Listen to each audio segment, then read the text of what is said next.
Proses transaksi. Apakah kalian tahu gimana sih sebenarnya proses suatu transaksi itu terjadi? Yuk simak tahapannya sebagai berikut. Secara umum terdapat 5 tahapan transaksi pembayaran, yaitu 1. Pratransaksi, 2.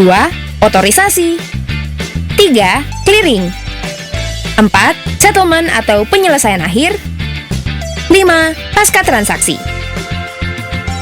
Nah, keseluruhan proses tahap ini dilakukan oleh 2 jenis penyelenggara, yaitu 1. Penyelenggara penunjang, 2. Penyelenggara jasa sistem pembayaran atau PJSP.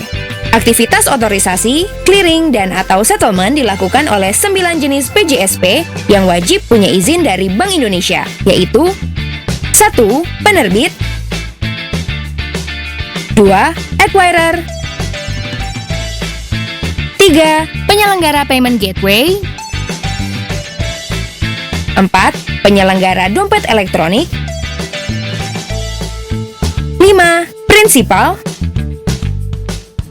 6. Penyelenggara clearing, 7. Penyelenggara penyelesaian akhir,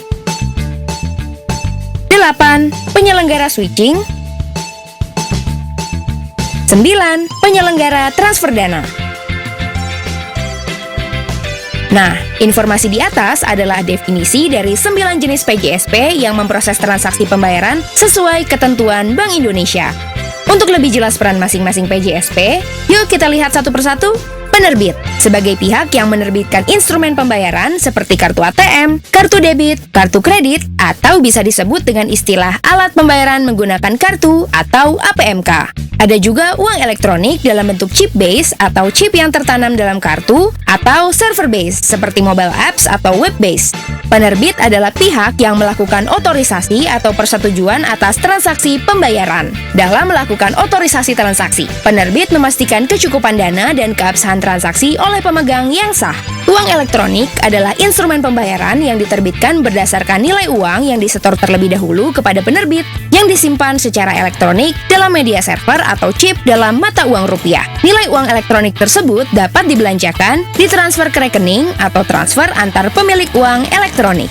Dalam perkembangan saat ini, instrumen yang diterbitkan dapat disimpan dalam layanan elektronik yang disebut dengan dompet elektronik. Sehingga, pengguna dompet elektronik dapat bertransaksi tanpa harus membawa fisik instrumen ataupun memasukkan ulang data instrumen pembayaran pada saat melakukan transaksi secara online. Acquirer, sebagai pihak yang bekerja sama dengan pedagang untuk memproses transaksi APMK maupun uang elektronik. Pada saat transaksi diterima oleh mesin EDC, maka acquirer meneruskan data dan informasi pembayaran dan meminta otorisasi kepada penerbit melalui jaringan yang dimiliki oleh prinsipal. Penerbit dan acquirer dalam melakukan pemrosesan transaksi pembayaran dapat bekerja sama dengan penyelenggara jasa sistem pembayaran lainnya seperti penyelenggara payment gateway.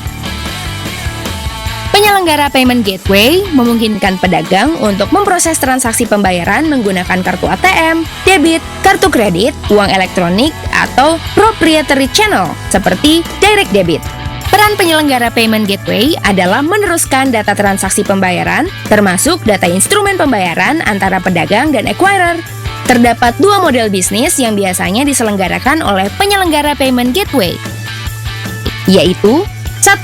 Secara offline, menggunakan mesin EDC, reader, dan POS. Peran payment gateway menjadi penghubung antara pedagang dengan acquirer untuk meneruskan pembayaran. Namun, payment gateway juga dapat bekerja sama langsung dengan pedagang. Sebagaimana halnya dengan acquirer, payment gateway juga meneruskan transaksi ke lembaga switching atau prinsipal. Namun, dilakukan secara tidak langsung yaitu melalui acquirer. 2. Secara online, biasanya disebut dengan Internet Payment Gateway. Bekerja sama dengan merchant online dan berperan untuk menyediakan sistem sehingga merchant online dapat memproses transaksi pembayaran menggunakan kartu ATM, debit, dan kartu kredit dengan menginput data-data instrumen pembayaran. Dalam transaksi pembayaran antara acquirer dan penerbit, terdapat pihak lain yang melakukan penerusan data transaksi melalui jaringan. Melakukan penghitungan hak dan kewajiban antara acquirer dan penerbit, atau peran penyelenggara clearing, dan juga pihak yang melakukan penyelesaian akhir dari transaksi pembayaran, yaitu settlement dana kepada acquirer dan penerbit atas transaksi pembayaran yang dilakukan.